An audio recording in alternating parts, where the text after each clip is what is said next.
Next on Worcester News Tonight, expanding service. A big announcement expected tomorrow from JetBlue at Worcester Regional Airport. Plus, fire at the State Police Museum in Grafton, but we're now learning about the investigation.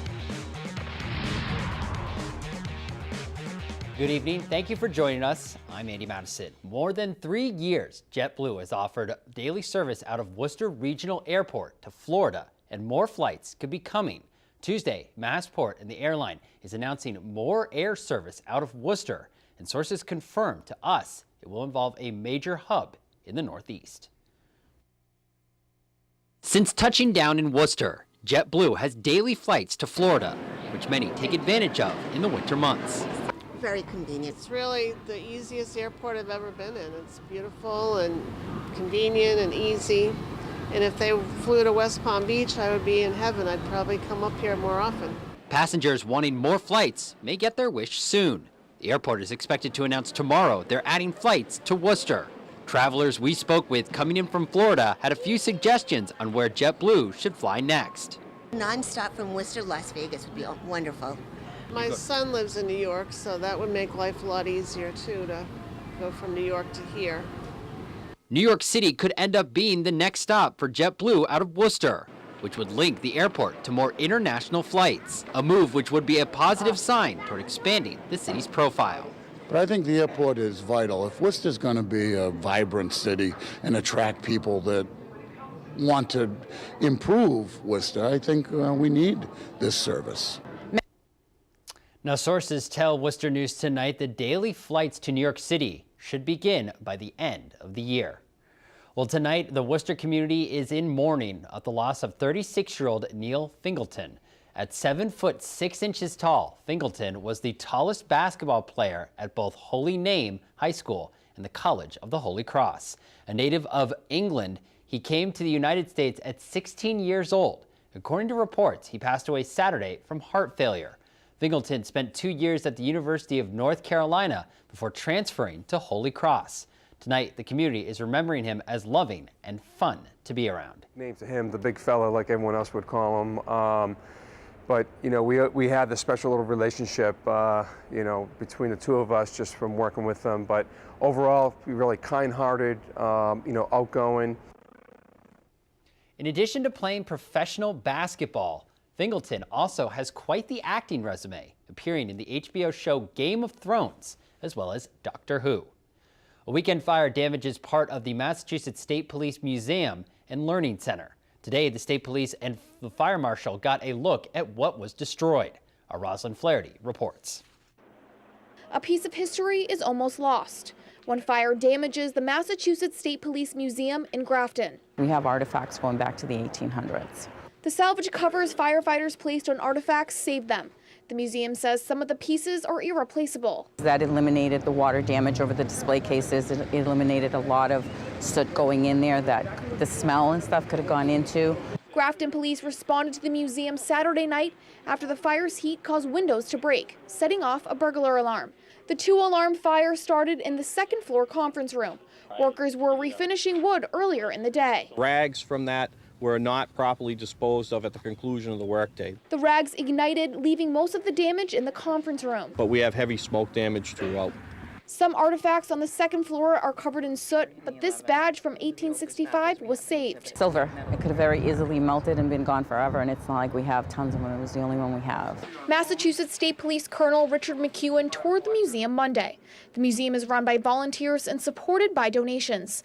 The second floor was just renovated. We're going to get this back to where it was before, and it's going to be new and improved by the time it's done.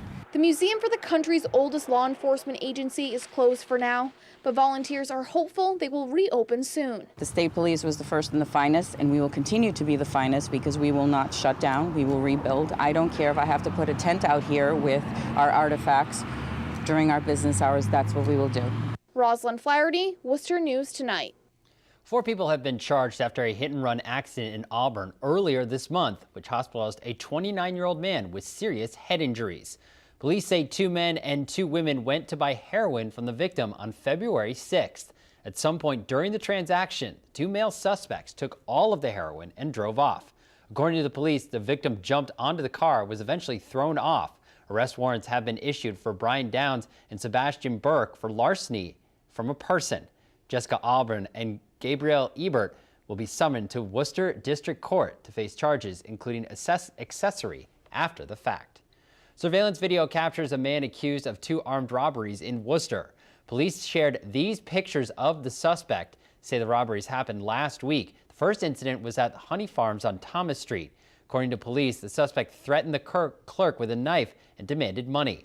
The second incident happened the same day at a different store on West Boylston Street. He's described as a Hispanic male in his late 20s or early 30s. Anyone who recognizes the suspect or has more information is asked to contact the Worcester Police Department. Police are also investigating a stabbing early this morning. According to police, a 21-year-old victim was stabbed on Sunderland Road while fighting with 2 men. The victim told officers he agreed to meet a woman at the address, and when he arrived, he was attacked by 2 men who then ran away. Police met with the victim at CVS on Grafton Street, where they say he drove himself. Police say the victim was treated for non-life-threatening injuries. Victim advocates calling for area hotels and motels to be more vigilant following several prostitution stings in central Massachusetts. The recent arrests are bringing attention to the issue of human trafficking. Our Catherine Andrioli spoke with an advocate today and has a closer look at the issue.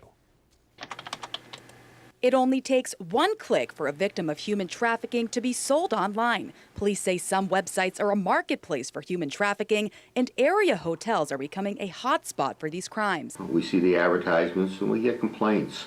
We get complaints from the hotels. It's becoming more of a problem. I mean, obviously that's why they established a unit, within the state police, because they have multi-jurisdictional cases.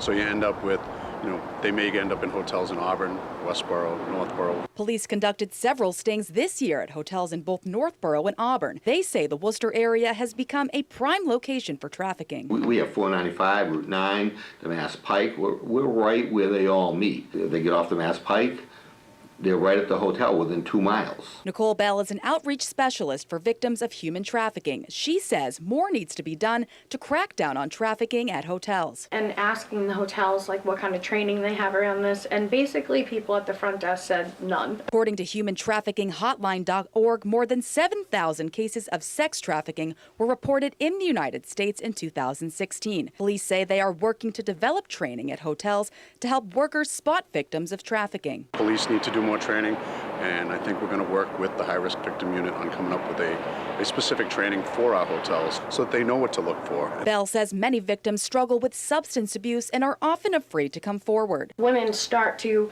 numb themselves with substances further as for the treatment of these victims. In Worcester, Catherine Andrioli, Worcester News Tonight.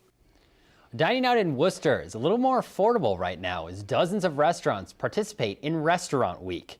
Starting tonight, more than 40 restaurants are offering 3-course specials for less than $25 for the next 2 weeks. This was the scene tonight at British Beer Company on Shrewsbury Street. The staff says Restaurant Week encourages people to eat out more in the city and try different kinds of food. It gets your name out there. People come in, they're like, oh, Restaurant Week, these restaurants are participating. We want people to come see us, join it. It's a huge thing around Worcester. Everyone comes to different locations. Restaurant Week ends March 11th. A full list of restaurants participating in Restaurant Week is online at worcesterrestaurantweek.com.